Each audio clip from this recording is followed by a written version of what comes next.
അല്ലാഹുവിന്റെ പരിശുദ്ധമായ ഖുർആൻ ഒന്ന് ശ്രദ്ധയോടെ കേൾക്കുന്ന പ്രിയപ്പെട്ട സഹോദരങ്ങള്, ഇന്ന് ഈ കാങ്കോലിൽ വെച്ച് ഖുർആൻ ഇറക്കി ഓടുന്നത് ഒരു ഹൈന്ദവന് തടസ്സം നിൽക്കൂല, ഒരു ക്രൈസ്തവന് തടസ്സം നിൽക്കൂല. നിങ്ങൾക്കറിയുമോ, ബി ജെ പി എന്ന ഭാരതീയ ജനതാ പാർട്ടി രാജ്യം ഭരിക്കുമ്പോ ഈ ബി ജെ പിയുടെ നേതാവായിരുന്ന ഒരു സഹോദരൻ ആക്സിഡന്റിൽ അപകടത്തിൽ വെടിയേറ്റ് കിടക്കുകയാണ്. വെടിയേറ്റ് കിടക്കുന്ന സമയത്ത് മനസ്സിന്റെ സമാധാനത്തിന് വേണ്ടിയിട്ട്, ശരീരത്തിൽ വെടിയേറ്റതിന്റെ വേദന മാറാൻ വേണ്ടിയിട്ട് ഉത്തർപ്രദേശിലെ 60ഓളം വരുന്ന മൗലാനമാരെ വിളിച്ചു വരുത്തിയിട്ട് പ്രിയപ്പെട്ട സഹോദരങ്ങളെ വിശുദ്ധ ഖുർആൻ ഓദിപ്പിക്കുകയാണ്. എന്തിനെന്നറിയുമോ? ഖുർആൻ കേട്ടുകൊണ്ട് മനസ്സിനൊന്ന് സമാധാനം വരാ, മനസ്സിനൊരു ആനന്ദമുണ്ടാകാ, മനസ്സിന്റെ വിഷമങ്ങളൊന്നും മാറാൻ വേണ്ടിയിട്ട് മഹാജനെന്ന് പറയുന്ന ബി ജെ പിയുടെ നേതാവ് വെടിയേറ്റ് കിടക്കുമ്പോ സഹോദരങ്ങളെ മൗലാനമാരെ 60ഓളം യുപിയിലെ മൗലാനമാരെ വിളിച്ചുകൊണ്ടുവന്ന് പരിശുദ്ധ ഖുർആൻ ഓതിയിട്ട് കേട്ടെങ്കിൽ ഇന്ന് ഖുർആൻ ഓതുന്നതിന് തടസ്സമില്ല, ഇന്ന് ഖുർആൻ ഓതപ്പെടുന്നതിന് തടസ്സമില്ല.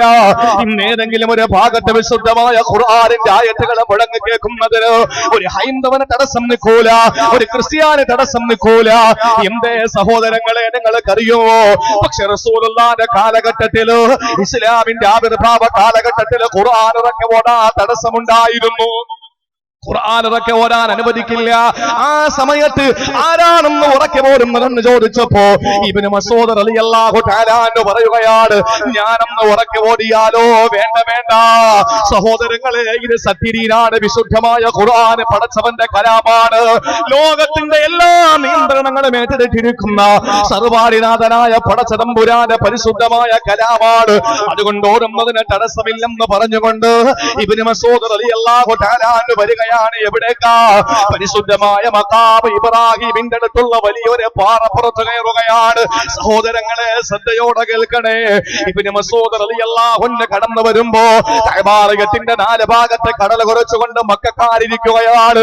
അവരിൽ നിന്ന് അടിയങ്ങാന കിട്ടിപ്പോയാ അവരെ മർദ്ദിച്ച് വശരാക്കി കഴിഞ്ഞ സഹോദരങ്ങളെ, ഒളിഞ്ഞിരിക്കുന്ന റസൂലുള്ളാഹിന്റെ സഹാബത്തിന്, ദീനുമായി ബന്ധപ്പെട്ട് ജീവിച്ചു കൊണ്ടിരുന്ന സഹാബത്തിന് പരസ്യമായിട്ട് രംഗത്ത് വരാൻ മടിയുള്ള സമയത്താണ്, അതിനുള്ള ആഹ്വാനം അല്ലാഹു കൊടുക്കാത്ത സമയത്താണ് പരിശുദ്ധമായ മഖാം ഇബ്രാഹിമിന്റെ തൊട്ടടുത്തുള്ളതായ പാറപ്പുറത്ത് കയറുകയാണ്. എന്നിട്ട് ഓതുകയാണ് സഹോദരങ്ങളെ അല്ലാഹുവിന്റെ പരിശുദ്ധമായ ഖുർആനിന്റെ പുതുമാരനേതാ. അല്ലാഹുവിന്റെ ഖുർആനിന്റെ പുതുമാരനേതെന്നറിയുമോ? സൂറത്തുർ റഹ്മാൻ. മനോഹരമായിട്ട് ഓതുകയാണ്. പരിശുദ്ധമായ കഅബാലയത്തിന്റെ തൊട്ടടുത്തുള്ള മഖാം ഇബ്രാഹിമിന്റെ ചാരപ്പുള്ള പാറപ്പുറത്ത് കയറിയിരുന്നുകൊണ്ട് ഇബ്നു മസ്ഊദ് ഓതുകയാണ്, അർ-റഹ്മാൻ അല്ലമൽ ഖുർആൻ ഖലഖൽ ഇൻസാൻ അല്ലമഹുൽ ബയാൻ. അല്ലാഹുവിന്റെ പരിശുദ്ധമായ ഖുർആൻ ഓതുമ്പോ സഹോദരങ്ങളെ ശത്രുക്കള് വടിയും തടിയുമായി ഓടുകയാണ്. കരിങ്കല്ലുകളെ പറക്കിക്കൊണ്ടുവന്ന് ഇബ്നു മസ്ഊദിന്റെ ശരീരത്തെ വലിച്ചെറിയുകയാ.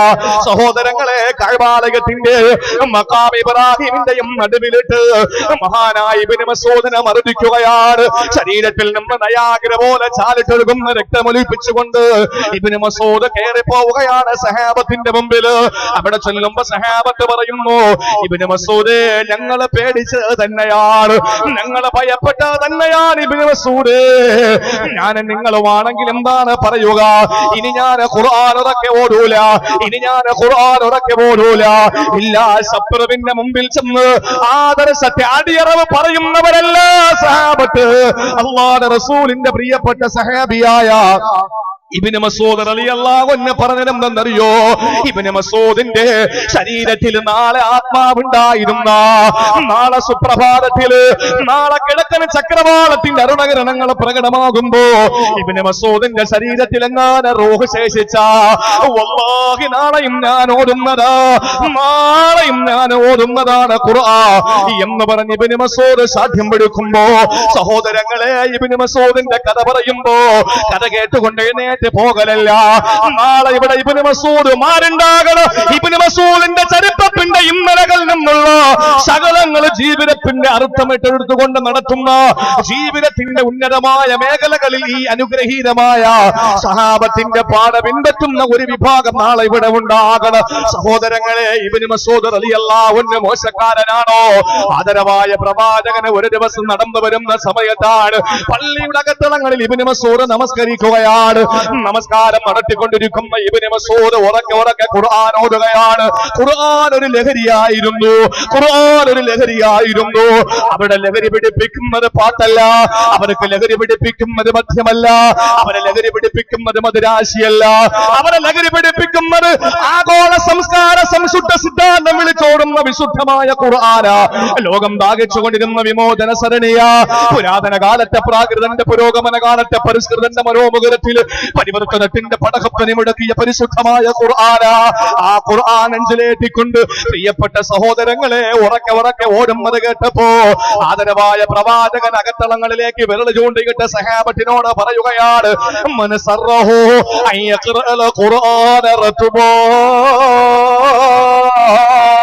ആർക്കെങ്കിലും എങ്ങനാണോ ജിബ്രീലിലേക്ക് വഹി തന്നത്, എങ്ങനാണോ ജിബ്രീലിലേക്ക് ഓടി തന്നത്, എങ്ങനാണോ അല്ലാഹുവിന്റെ കലാം ലൗഹുൽ മഹ്ഫൂദിൽ എഴുതപ്പെട്ടത്, എങ്ങനാണോ ജിബ്രീൽ നബിതങ്ങൾക്ക് ഓടി കൊടുത്തത്, റസൂലുള്ളാഹി പറയുകയാണ്, എനിക്ക് എങ്ങനാണോ ജിബ്രീൽ ഖുർആൻ ഓടി തന്നത് അതേ രൂപത്തിലും അതേ ഭാവത്തിലും അതേ കോലത്തിലും ഖുർആൻ കേൾക്കണമെന്ന് ആഗ്രഹിക്കുന്നുവോ എന്നാ നിങ്ങൾ ഇബ്നു മസ്ഊദിന്റെ ഖിറാഅത്ത് കേട്ടുകൊള്ളുക. അല്ലാഹുവിന്റെ റസൂൽ ഓടുന്നത് പോലെ ഓടുന്നതാരാണ്? മഹാനായ അബ്ദുറഹ്മാൻ സുലൈസമ്മ ഇരുഹറമിന്റെ മേധാവിയല്ല. ആരാണ് പ്രിയപ്പെട്ടവരെ? സൗദി അറേബ്യയിലെ പള്ളികളിലെ ഇമാമിയങ്ങളല്ല. റസൂലുള്ളാഹിന്റെ ഓതൽ കേൾക്കുന്നു. റസൂലുള്ളാഹിക്ക് എങ്ങനെയാണോ ഖുർആൻ അവതരിപ്പിക്കപ്പെട്ടത് ആ രൂപവും ആ ഭാവവും ആ കോലവും കേൾക്കാൻ ആഗ്രഹിക്കുന്നെങ്കിൽ ഇബ്നു മസ്ഊദിന്റെ ഖിറാഅത്ത് കേട്ടുകൊള്ളട്ടെ. ഇബ്നു മസ്ഊദ് ഓടുന്നത് എനിക്ക് ജിബ്രീൽ പഠിപ്പിച്ചു തന്ന അതേ രൂപത്തിലാണ് എന്ന് ലോകത്തിന്റെ നായക മദീനയുടെ മണവാളൻ നബി മുഹമ്മദ് മുസ്തഫ അല്ലാഹുവിന്റെ റസൂൽ പഠിപ്പിക്കുകയാണ്. എന്ന് പറഞ്ഞാൽ ഖുർആനായിരുന്നു അവരുടെ ഒരു ജീവിതത്തിന്റെ ലഹരി. അവർക്ക് ഖുർആനായിരുന്നു. നമുക്കാണെങ്കിലോ നമുക്ക് ഏറ്റവും ഇഷ്ടപ്പെട്ടത് ഏതാണ്? എന്റെ പ്രിയപ്പെട്ട സഹോദരങ്ങളെ, നമുക്ക് നമ്മൾ അള്ളാഹുവിന്റെ ദീനനുസരിച്ചുള്ള ജീവിതത്തിൽ നമ്മൾ മാറിപ്പോയി. ഒരു സംശയവും വേണ്ട. ഇന്ന് എന്റെ പ്രിയപ്പെട്ട സഹോദരിമാർക്ക് ദീനൊരു പ്രശ്നമല്ല, യുവാക്കൾക്ക് ദീനൊരു പ്രശ്നമല്ല. ഇന്ന് എന്റെ സഹോദരങ്ങളെ, ഒരു മനുഷ്യനെ സംബന്ധിച്ചിടത്തോളം അള്ളാഹുവിന്റെ ദീനനുസരിച്ച് ജീവിക്കുന്നവർ വളരെ കുറവാണ് എന്ന് റസൂലുള്ളാഹി പഠിപ്പിച്ചു. കാരണം എന്താണ്?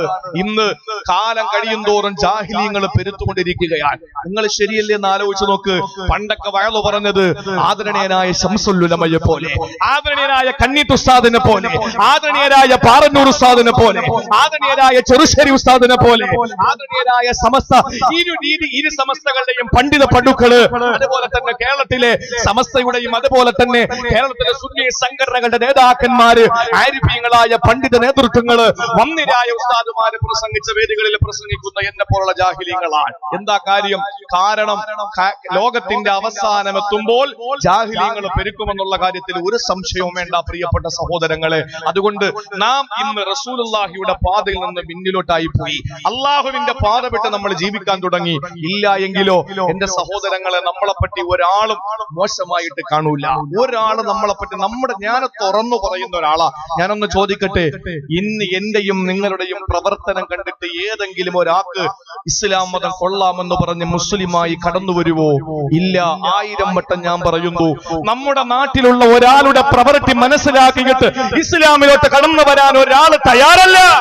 എന്തുകൊണ്ട് തയ്യാറല്ല എന്ന് ചോദിച്ചാൽ, പള്ളിയിൽ ബാങ്ക് വിളിക്കുമ്പോൾ ബിവറേജിന്റെ മുമ്പിൽ നിൽക്കുന്ന മുസ്ലിമിനെ കാണുമ്പോൾ, റമളാൻ മാസത്തിന്റെ പകലുകളിലും രാവുകളിലും വ്യഭിചാരശാലകളിൽ കാണുമ്പോൾ, പലിശയുടെ വിഷയത്തിൽ മുസ്ലിം ഇന്ന് മുൻപന്തിയിലെത്തുമ്പോൾ, പലിശ പണം കൊണ്ട് മുസ്ലിമിന്റെ വയറുകൾ ഇന്ന് ഗോപുരം പോലെ വീർത്തു വരുമ്പോൾ, എങ്ങനെയാണ് എന്റെ പ്രിയപ്പെട്ട സഹോദരങ്ങളെ ഒരാൾക്ക് ഇസ്ലാമിലോട്ട് കടന്നു വരാൻ ആഗ്രഹം ഉണ്ടാവുക? ഇല്ല. പണ്ടുള്ളവരോ അവരുടെ ഒരു പ്രവർത്തനം ഒന്ന് വീക്ഷിച്ചാൽ എന്തോ ഒരു നല്ല മതമാണ്, എന്തോ എന്തോ ഒരു നല്ല പ്രത്യയശാസ്ത്രമാണ്, എന്തോ ഒരു നല്ല അനുസരണയാണ് എന്ന് മനസ്സിലാക്കിയിട്ട് ഇസ്ലാമിലോട്ട് കടന്നു വരാൻ അവരാഗ്രഹിച്ചിരുന്നു. അതുകൊണ്ട് എന്റെ പ്രിയപ്പെട്ട സഹോദരങ്ങളോട് എനിക്ക് പറയാനുള്ളത്, അബ്ദുല്ലാഹി ഇബ്നു മസ്ഊദ് റളിയല്ലാഹു തആല അൻഹു ഖുർആൻ ഇതുപോലെ മനോഹരമായി ഓതുന്ന ഒരു സഹാബി വേറെയില്ല. എങ്ങനെ റസൂലുള്ളാഹിക്ക് ജിബ്രീൽ പഠിപ്പിച്ചു കൊടുത്തോ അതേമാതിരി കേൾക്കണമെങ്കിൽ ഇബ്നു മസ്ഊദിന്റെ ഖിറാഅത്ത് കേൾക്കണമെന്നാണ്. അള്ളാഹു നമുക്ക് നാളെ സ്വർഗത്തില് ഇബ്നു മസ്ഊദ് തങ്ങളുടെ കൈപിടിച്ചിട്ട് നടന്നു പോകാനുള്ള ഭാഗ്യം അള്ളാഹു നമുക്ക് നൽകി അനുഗ്രഹിക്കുമാറാവട്ടെ.